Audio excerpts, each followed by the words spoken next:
முருகசரணம். மயிலும் மயிலும் சேவலும் துணை. இன்று அவிநாசி தல திருப்புகழ் இரவாமல் பிறவாமல் என துவங்குகிறது. என் விதிப்படி அடியேன் பிறந்து விட்டேன். நான் மரண ஜனன சங்கிலிக்குள் சிக்காத வரம் தந்து என்னை ஆண்டு கொண்டு ஆச்சாரிய மூர்த்தியாகி குருவாய் வருவாய் அருள்வாய் குகனே, இதற்கு முன்னால் பல்வேறு துணைகள் புரிந்து ஆதியோடு மந்தமாகிய நலன்கள் நல்கி சாஸ்வதமான மோட்ச வீட்டை தந்தருக என வேண்ட வைக்கிறார். கடைசி வரியில் சங்க புலவர்களின் கலகத்தை தீர்க்க மதுரையில் ருத்ரஜன்மராக வந்து 4 அறங்களை புருஷார்த்தங்களை உபதேசித்தவனே என்று மனகபாட்டா எனும் பொது திருப்புகளை கூறியவாறு அரிய சாரதா பீடமேறி அகில நாளும் ஆராயும் இளையவனே என்று கூறியபடி மறுநாளை புகழ்வோனே என்கின்றார். அவிநாசி பாடலையும் பொருளையும் கேட்டு இறுதியில் சிவனே சிவன்பா பாடல்கள் 25, 26 நாசியையும் செவியையும் பற்றி வள்ளல் பெருமான் கூறுவதை பார்த்து நிறைவு செய்வோம். முருகா சரணம். புகார்ப்பணம் அஸ்து.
இரவாமல் பிறவாமல் எனையாள் சத்குருவாகி இரவா வரம் தந்தும் பிறவா வரம் தந்தும் என்னை ஆண்டருளும் குருவாகியும் பிறவாகி ஸ்திரமான பெருவாழ்வை தருவாயே.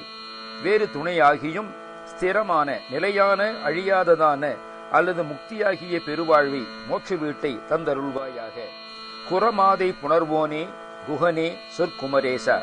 குரமாது வள்ளியை சேர்பவனே குகனே, எல்லோராலும் புகழப்படுகின்ற குமரேசனே, அறநாளை புகழ்வோனே அவிநாசி பெருமாளே, அறம் பொருள் இன்பம் வீடு என்னும் 4 புருஷார்த்தங்களையும் உபதேசிப்பவனே, அவிநாசியில் விற்றிருக்கும் பெருமாளே, பெருவாழ்வை மோட்ச வீட்டை தந்தருளுவாயாக. அவிநாசி திருவருள் துணை கொண்டு சுந்தரமூர்த்தி சுவாமிகள் முதலை உண்ட பாலகனை உயிரோடு அழித்துக் கொடுத்த தெய்வீக செயல் நிகழ்ந்த தலம். அவிநாசி என்று கேட்க முக்தி என்பார் ஆன்றோர். திருப்பூர் கோவை வழியில் அமைந்துள்ள இந்த தலத்தில் பெரும் கருணை நாயகையுடன் அவிநாசியப்பர், சுப்பிரமணியர், பாலதண்டாயுதபாணி, செந்தில்நாதன் சன்னதிகள் உள்ளன. அருட்பெரும் ஜோதி, அருட்பெரும் ஜோதி, தனிப்பெரும் கருணை அருட்பெரும் ஜோதி. வடலூர் ராமலிங்க வள்ளல் பெருமானின் சிவனே சிவன்பா பாடல்களை பார்ப்போம். வாயென்றேல் வெம்மலம் செல்வாயென்றேல் மாநரக வாயென்றேல் மல்வெறி நாய் வாயென்பாம் தாயென்றே ஏழ்த்தும்பூர் தாத்தாயே தும்புடையாய் சிவையென்றே வாழ்த்தாதார் நாற்றப்பாழ்வாய்.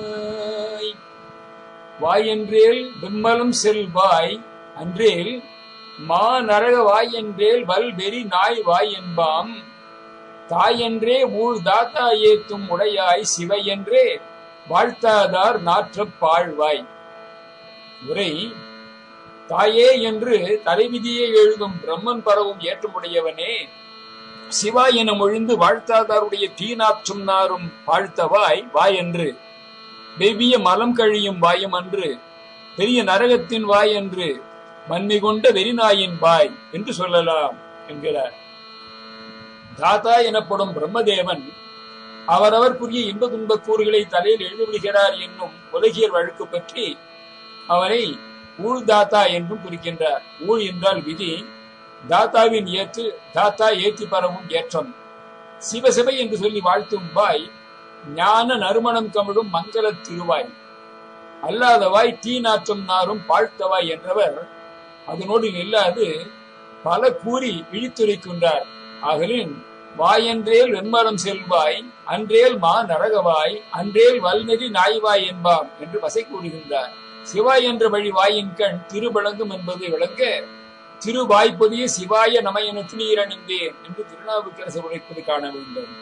பாடற்கினிய வாக்களிக்கும் பாலும் சோறும் பரிந்தளிக்கும் தேடற்கினிய அடியவர்தம் கூட்டம் அளிக்கும் குணமளிக்கும் ஆடற்கினிய நெஞ்சே நீ அஞ்சேல் என் மேல் ஆணை கண்டாய் தேடற்கினிய சீரழிக்கும் சிவாய நம என இடுநீரே என்று முதல் பாடல் துவங்கி மொத்தம் 11 பாடல்களிலும் சிவாய நம என இடுநீரே என்று 2ஆம் திருமுறை புண்ணிய விளக்கத்திலே வள்ளல் பெருமான் பாடியிருக்கிறார்.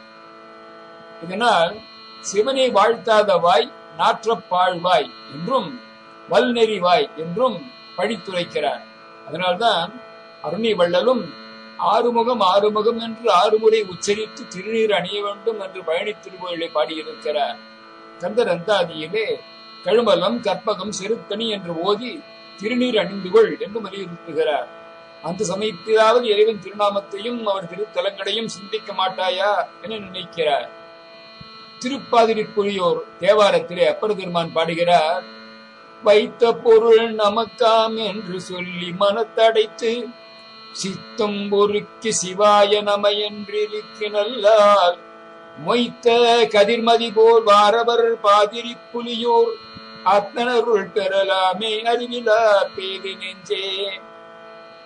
மெய் உணர்தல் அறியாமை உடைய மனமே, நமக்கு என்று சேம வைப்பாய் உள்ள பொருள் சிவபெருமானே என்று சொல்ல அவனை மனத்திலே தியானித்து மனத்தை ஒருபழித்து சிவாய நம என்று திரு அழிந்தெழுத்தை எப்பொழுதும் ஓதிக்கொண்டிருந்தால் அல்லாது செறிந்த கிரணங்களை உடைய சந்திரனை போன்று பல கலைகளில் உள்ள சான்றோர்கள் வாழும் திருப்பாதிரி புலியுள்ள தலைவனுடைய அருளை பெறுதல் இயலுமோ என்று பாடியிருக்கிறார். அபாமருதி என எனும் சுவாமிவலி திருப்புகளிலே சிவாய என நாமும் ஒரு காலம் நினையாத திமிராகரன் என்கிறார். பாடலின் 26 வீட்டார் இறை நீர் விடைமேல் வரும் பவனி காட்டாதடைத்த கதவன்றோ நாட்டாதி நல்ல துளையா நடிச்சடையா என்னும் சீர் செல்ல துளையா செவி. அறிவு நூல்களால் நாட்டப்படும் ஆதி முதல்வனே, நல்லம் என்னும் திருப்பதியிலே எழுந்தருளும் ஐயனே, கங்கையாறு தங்கிய சடையை உடையவனே என்றெல்லாம் மோதப்படும் புகழுதைகள் புகும் பொருட்டு துளைக்கப்படாத காதுகள், முற்ற துறந்த முனிவருக்கு தலைவனாகிய நீ வெடிமேல் வரும் திருவிழாவை கண்ணால் காண ஒன்னாக்கு அடைக்கும் கதவாகும் என்கின்றார். நாட்டு ஆதி அறிவு நூல்களால் சித்தாந்தம் செய்து காட்டப்படும் ஆதி முதல்வன், நாட்டு மக்களுக்கு ஆதியாகிய பரமன் என்றும் சொல்லலாம். நல்லம் சிவன் உரையும் திருப்பதிகளில ஒன்று. அதனை பாடச் சீர்வல்ல தமிழ் புலவர் மன்னி வணங்கும் திருநல்லம் என்று பரிந்துரைப்பார்கள். கேள்வியால் துளைக்கப்படாத செவி கேட்பினும் கேளா தகையவாம் என திருவள்ளுவர் கூறுவதால் சீர் செல்ல துளையா செவி என்று சொல்லுகிறார். சீர்கேட்டு துளைப்படாத செவியை அடைத்த கனவு என இகழ்கிறார். விட்டார் துறவிகள் துறவர் வணங்கும் புகழ் என பெருதோரிடத்து புகழ்தலின் ஈண்டு விட்டார் என விளம்புகிறார். பவனி என்றால் உலா. திருவுலா காட்சி காண்பார் மனம் பக்குவம் எய்திருக்கும் என்பது மரபு. அக்காலத்தை காணாதவாறு களவு அடைத்தல் தீது. அது பற்றியே விடைமேல் வரும் பவனி காட்டாதடைத்த கதவன்றோ என உரைக்கின்றார். பிரிதோர் இடத்திலே நீலக்களத்தார் திருபவனி நேர்ந்தார் என்றார். அது காண்பான் சால பசித்தார் போன் மனம்தான் தாவியவர் முன் சென்றதுவே என்று வள்ள பெருமானும் நெய்யாத மனத்தினை நெய்விப்பான் இத்தெருவே ஐயா நீ உலா போந்த அன்று முதல் என்று பிறர் உரைப்பதால் திருவுலா காட்சி நிலத்தை விளக்குவதை காண வேண்டும். இதனால் இறைவன் சீர்கேட்டு துளையாச்செவியின் பயனின்மை தெரிவிக்கிறார். எரிபோல் மேனி திரான் திறம் எப்போதும் செவிகால் கேள்விங்களோ என்று நாவரசர் பாடியதையும் நினைக்க வேண்டும். வள்ளுவ பெருந்தகையோ கேள்வி என்ற அதிகாரத்திலே 10 குறட்பாக்களை இந்த செவிக்காகவே படைத்திருக்கிறார். செல்வத்துள் செல்வம் செவி செல்வம் அச்செல்வம் செல்வத்துள் எல்லாம் தலை. செவிக்கு உணவு இல்லாத பொழுது சிறிது வயிற்றுக்கும் மேயப்படும். செவி உணவில் கேள்வி உடையார் அவி உணவின் ஆன்றாரோடு ஒப்பர் நிலத்து. கற்றினன் ஆயினும் கேட்க அகுது ஒருவர்க்கு ஒர்க்கத்தின் ஊற்றாம் துணை. இழுக்கல் உடையுழி ஊற்றுக்கோல் அற்றே ஒழுக்கும் உடையார் வாய்ச்சொல். எனைத்தானும் நல்லதை கேட்க அனைத்தாலும் ஆன்ற பெருமை தரும். வழித்துணர்ந்தும் வேதமை சொல்லார் வழித்துணர்ந்து ஈண்டிய கேள்வியவர். கேட்பினும் கேளா தகையவே கேள்வியால் தோற்கப்படாத செவி. முணங்கிய கேள்வியர் அல்லார் வணங்கிய வாயினராதல் அறிந்து.